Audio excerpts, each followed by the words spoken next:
ای ګرانه مسلمان وروره، ته ولې خفه یې؟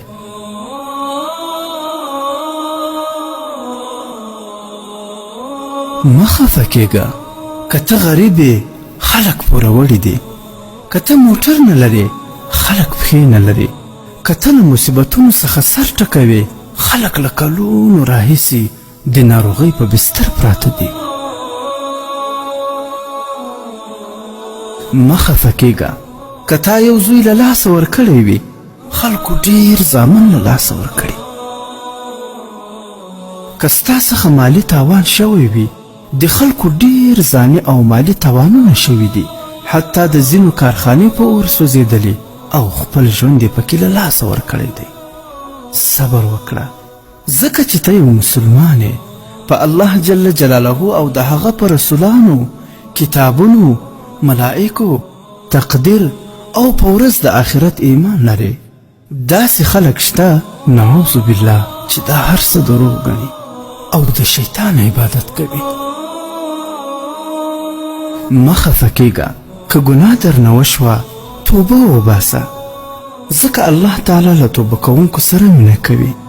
لکه څنګه چې په قرآن کریم کې فرمایلي: ان الله يحب التوابین ويحب المتطهرین. ژباړه: د الله تعالی هغه خلک خوښیږي چې له بدۍ یعنې ګناه څخه لاس واخلي او سپېڅلتیا غوره کړي. که غلطي دې وکړه، اصلاح یې کړه، ځکه چې د الله جل جلاله رحمت پراخه او د توبې دروازه یې خلاصه ده. ته ولې خفه یې؟ یوه ورځ به در پیښه ناروغي ښه شي، ګناه به دې وبخښل شي، پور به دې لنډ شي، بندیان به په کور شي او نیستمن به شتمن شي. تورې ورځې له منځه ځي، تورې شپې به سبا کېږي او طوفانونه به تم کېږي. مه خفه کېږه. یوه نیکي له لسو څخه تر 200 چنده پورې لیکل کېږي او به دې په خپل مثل تیر هیر کړه، ځکه په تیرو پسې زړه تړل بې عقلي ده. د الله جل جلاله ذکر کوه، ځکه په دې سره زړه ډاډمنېږي. په نعمتونو کې فکر کوه او شکر باسه. ستاسې رزق له آسمانه دی. تا ویلي ما ویلي پرېږده. خفګان مه کوه.